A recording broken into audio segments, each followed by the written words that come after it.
So I got into pottery in college. I don't know, back in like 2003, 2004, 2005-ish. That was also where I met my wife, Pamela. I don't know, I loved it. Throwing on the wheel was a lot of fun. I had seen like some crystalline glaze images on the wall there and always wanted to give it a shot, or we weren't allowed to try them or something. I'm not sure exactly, but it never happened there. I really enjoyed it, and after I got out of college, I just decided I wanted to continue with it, and so I wanted to try crystal glazes. So I bought my first kiln, and this was, I'm not quite sure, roughly like 2007 or so. Um, and I was not actually able to, but we weren't actually able to use it because I didn't have a place to fire it with my parents. So my wife and I moved up north, bought a house, and around like July-ish of 2010, we were able to set up our studio and do our first firing. And we started off doing just like normal glazes that you find online and stuff, kind of learning a little bit. But I was always interested in reduction. I kind of liked the colors I had seen from other people online in reduction. And so we did our first reduction in 2011. This was like March. And this was just simple, just like wesson oil, uh, or sticks covered in wesson oil thrown into the P plugs at like 1750. This one here is like purple snow glaze I found online. And then just did like a few other glazes. And I don't know, I kind of didn't like where this was going. The colors are pretty pastel-y and light, not not to my liking. So I had seen this guy Phil Hamling did this alcohol drip where he dripped denature alcohol into his kiln, and he could do it at higher temperatures and stuff. And so I believe I chatted to him about that a little bit. I'm not 100% sure, but kind of got started with that and did my first high temperature alcohol drip reduction firing in like April of 2011. Kind of started this one. It's like some kind of, I don't know, just random glaze that I came up with, and I really liked the way it came out. Very like gray. We still do this one to this day, but we stuck this one. This one hasn't changed too much since then. But here's also the purple snow. So I think we're reducing it about 2,000 degrees Fahrenheit. So we kind of just stuck with those for a little while, the purples and the grays. I tried reducing it like lower temperatures. Here's like the purple snow. This is like, I don't know, October of 2011. This is like 1,500 down to 1,200 Fahrenheit.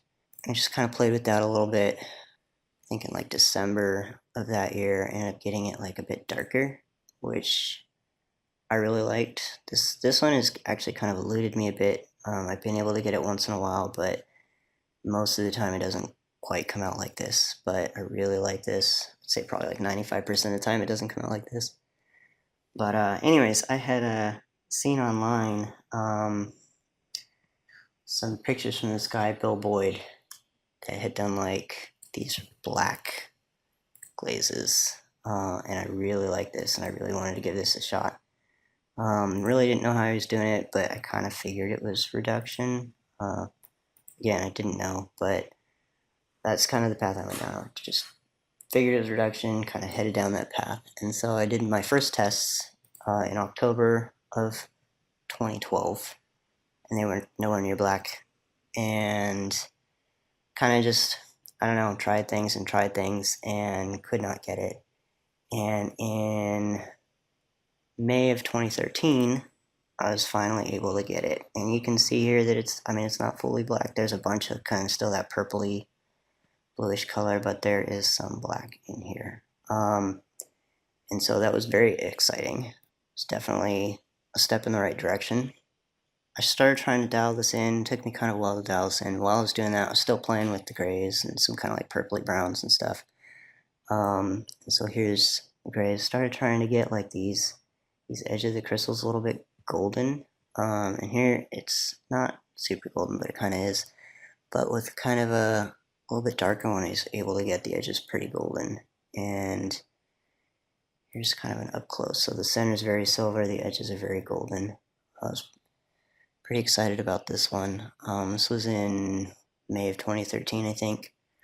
And that was about when I started dialing in at least to my liking, the black one. And this isn't fully black. A lot of the top still has a lot of kind of that, I don't know, periwinkly, purpley bluey color. But where it gets thicker, it's definitely dark black. The crystals were nice and golden, which I really liked. I mean, depending on what temperature you grow your crystals at, it could be black almost sometimes. Started playing with that a little bit, ended up getting kind of some more yellowy ones, and started kind of just like mixing some other glazes. And this one's kind of like a gray glazed on top with the black on bottom, and it gives this kind of nice gray to blue background fade. The crystals get pretty blue in color. Here's one my wife did. This one we still have to this day. It's absolutely gorgeous.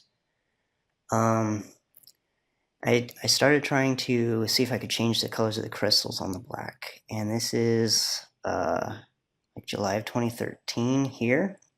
Started getting some more like silvery white crystals. I was able to bring the black up a bit more. This is still challenging, bringing the black up a bit more. Again, oh, also these are 3110 frit. So far, they seem to run a bit more. They seem to thin out a bit more at the top. Kept playing with the reduction, kind of a little play on the gray one.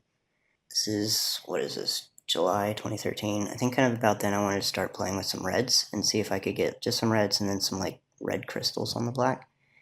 And so in October, I started getting a little bit of like some kind of reds and purples in there. Started getting some like red crystals in the black again. You know, they're only black where it gets thick, so kind of the bottom 2/3. And this one, you know, changing some of the kind of color of the crystals is a little bit more, not golden, but I don't know, bronzy, and it's a little bit whiter. Here, this one here is this as well. This guy. Here's some of the kind of redder crystals. I guess a pink, not, I don't know, kind of like a salmony, pinky red or something. But this one's got not quite a black background. It's kind of like a dark red, purpley, and then where it gets thinner, it gets kind of that periwinkly color. But yeah, I just started playing with a bunch of this stuff. This is like November in 2013. Here's a couple blends with kind of a bit of that golden edges. Here's the gray with the golden edges. More silvery crystal with the black. Some other purples. So at this point, I really started playing with the black. I think I was trying to get rid of the kind of periwinkly color at the top. I started just doing a bunch of different tests. It's like what is this? April 2014. And I started using other frits. I think one other frit. Anyways, like 413. What is it? Fusion 413. I was able to bring the black up a lot higher, which was nice, but the crystals also sank into the glaze a bit more, which I didn't like. Here's kind of the silver version, and they sink in. This one, I don't know, this was maybe a weird piece to test on. It was like, I was still experimenting with like throwing and stuff, and I was trying some weird things. It does come out pretty yellow in parts, but there are parts it also kind of doesn't. There's a few other tests. This one came out. This one kind of sinks in a bit. This one pops really well, but the background did not go black. It's still got a bit at the top. A couple of the tests. Here's just a few blends from our regular gray to the kind of like black silvery one that we had done quite well. Here's that trio. I had started just doing like tons of tests. I guess I've got like recipes and what's in it and ratios and things like that, and just kind of comparing. So yeah, I started trying to refine the purples about this time as well. This is May 2014. Kind of didn't like these like pinker ones. I just kept playing with it. Some more of the black variations, I started to get the crystals pop a little bit more. Purple's starting to get darker. And then June, I think 2014, I really got some nice ones. I really like these ones. These are probably one of my favorite ones for the purples. And then I think about like November-ish, maybe October, November-ish, I decided I want to try some other stuff. I wanted to go for some like, I don't know, I had a few ideas. I wanted to go like a black crystal on a white ground, red crystal on a white ground, a purple crystal on a white ground. I really like trying to see if I get something on a white ground. So I just started playing with those. I never really got a black crystal on a white ground, but here's kind of one of those in that direction. It's very like, I'm not even sure how to describe the color of the crystal. It's like red in some lights, it's kind of bluey in some angles. The ground never really got like super white, it's always kind of yellowy. But the reds started coming out pretty decent. Here's some pretty, I don't know, bright, bloody reds on an off-white background. Going back to the darks, just I'm not quite sure exactly what this was an attempt at. If it was, I don't know, I had like 4 or 5 different color combos I was going at. The top is kind of whiter where it's thinner, but the ground is still pretty yellow. Just a couple of tests of that. These are all like the end of 2014. Some more reds. Where it gets really thick, the red wouldn't really reduce very well, wouldn't pop out as much, stay kind of green. Here's one kind of turns, I don't know, dried brown red at the bottom. Kind of some more strawberry red, pretty bright red. And just a couple of those. I played with these for a while, and like mostly the end of 2014, early 2015. Here's one that I got pretty dark as far as black goes. This is probably the darkest I got. Depending on the temperature that the crystal's grown at, it went kind of blue. But I mean that's pretty dark. It still did kind of have like a red tint or hue to it, depending on the light that you looked at it. But yeah, I don't know, about like early 2015, I kind of veered off that direction, just a little, but started playing with like some lower temperature reductions. This one's reduced at like 1320, and these are all in the initial firing. This is not a post fire reduction. I don't know if I like these or not. The orange is kind of interesting, but I didn't really go much with this. Started going back to the blacks a bit. This one's got not that much black, so maybe the bottom third is black, but the jar is really nice. Another variation of it. Now the thickness of these, they're super finicky, and it's very difficult to get rid of that. There's another one this one got a pretty white ground as far as like the darks on whites. The crystals are still pretty red, but it's like a dark red. I don't know, you can see some like purples and blues in there, I guess. Some more purples. This one, I don't know, this one here was pretty interesting. I don't remember exactly what I was going for. I think this is kind of maybe like nothing at all what I was going for, but the crystals are kind of like, I don't know, opalescent or pearly, which I really enjoyed. Here's like a, I don't know what you call that, a bottle in that. But depending on the light that you got, they look kind of like pearly, which was kind of neat. So this one's March 2015. Started jumping back into the grays and blacks and a few other kind of variations of the grays.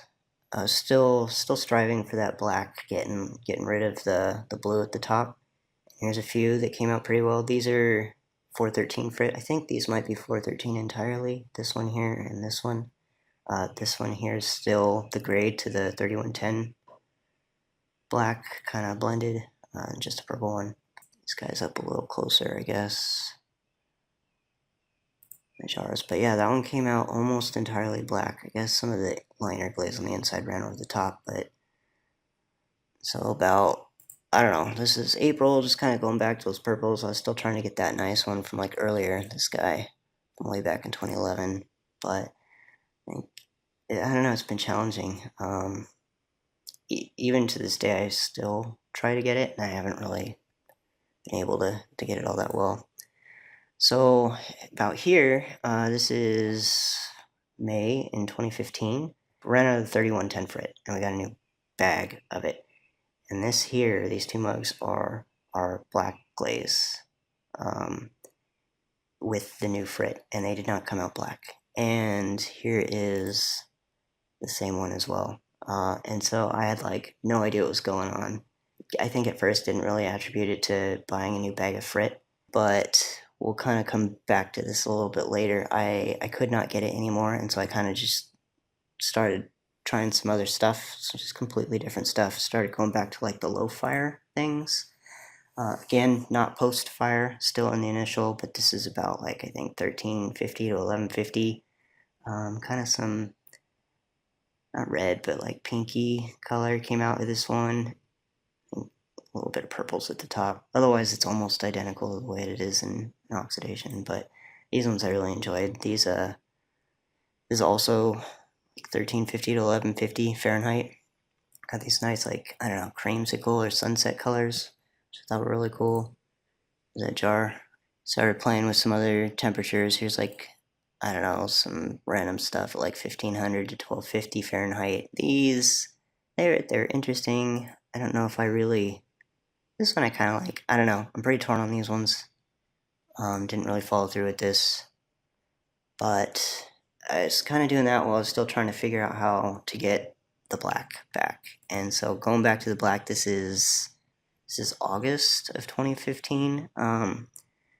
Still getting these like periwinkly colors, and finally I decided maybe it was the new frit.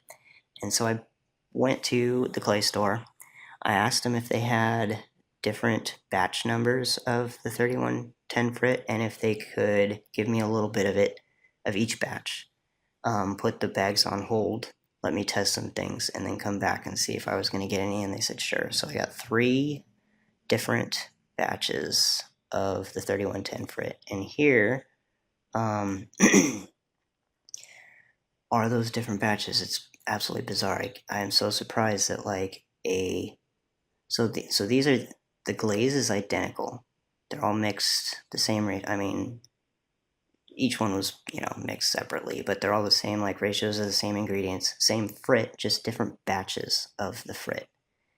They're put in the same firing, and here's 2 from one clay store. This is from another clay store, but they're all 3010. They're all ferro 3110 frit, and so it's absolutely bizarre to me. The other thing that's kind of bizarre is they only affected this glaze. All of our other glazes that use the 3110 frit, I guess that's a pretty small picture, didn't affect any of the colors. It was just this one glaze.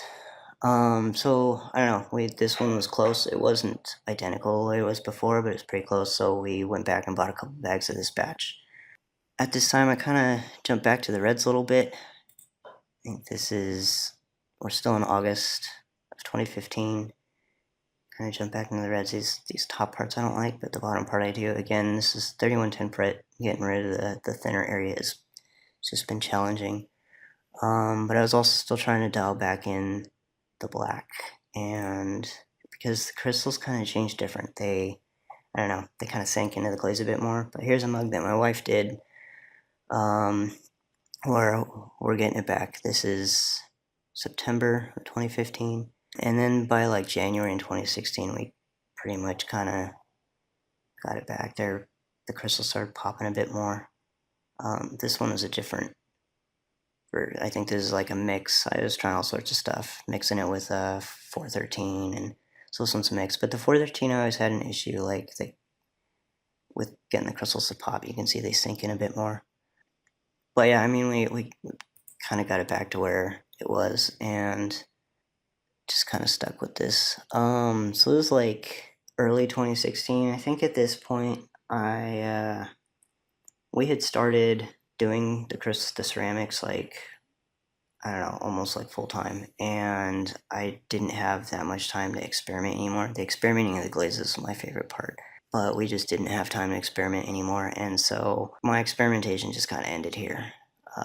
Many years ago, almost 10 years ago, but we started doing the ceramics, I don't know, full blown, and it burnt me out pretty bad, I guess. And I think I'm not really sure, end of 2016, 2017-ish, I just stopped doing it. Stopped doing it entirely for quite a few years. And then in 2022, Pam and I moved back down south. And so we had to set up a new studio again.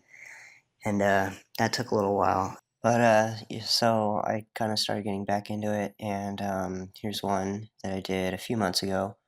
And it's this one's basically kind of our default black glaze. Just I want to get back into it and start testing again. So just kind of started with the one that we do or that we used to do a lot, and it's still there. It still looks pretty similar to the way we used to do it. So I started wanting to see if I can remove um, more of the blue and just kind of play with this glaze and trying to understand it a bit more. So I started playing with other frits, I guess. Here's one with 413 frit again. And I can get rid of the blue entirely. I'm still not like happy with I mean, the color of the crystals. I mean, they're decent, but I really liked kind of the gold in this one. So then I decided to see if I can. I got rid of the blue now, so I want to see if I can get that gold back in there. So I started playing with other frits as well. Like here's 644, and I mean this one looks the black looks really nice. There's a little bit of it's kind of an orangey golden, I guess, but just kind of kept going with that. So one a little bit less yellowy in the crystals, and I just kept kind of like pushing it, and this one is still the 644. This one's getting a lot more golden, especially kind of up here. I'm getting a little bit of blue back, but I think I understand why. Kind of changing the colors of the crystals a little bit. And kind of when I started going back to these, an old friend reached out to me, Annie Cap, and started chatting with her a little bit. And she actually helped me understand this a bit more. She's been reducing for quite some time now. Like the whole time I've kind of quit doing it, she was just kind of doing her own thing and learning her own stuff. So she kind of helped me figure out how to get rid of this blue and understand these glazes a little bit more. But I mean, I haven't done a whole lot of firings. These are just over the last couple of months. What is it, like February right now? I think I started playing with these kind of the end of December. Kind of back to a little bit of the reds on the whites. I mean, it was a long time ago since I played with these, but I did one just kind of like see what I could get with it. And then there's just another interesting one. This one came actually from chatting with Annie. I mean, this was the colorants are pretty much entirely from her, but crystals are really gorgeous. But that's kind of where I'm at. I'm really looking forward to getting back into this. I ran out of test pots to test for now, so I got to go throw again, and it's probably gonna take me a few months before I can have enough stuff to glaze. But it's kind of where I'm at. That's my journey in reduction with crystalline glazes. That's about it.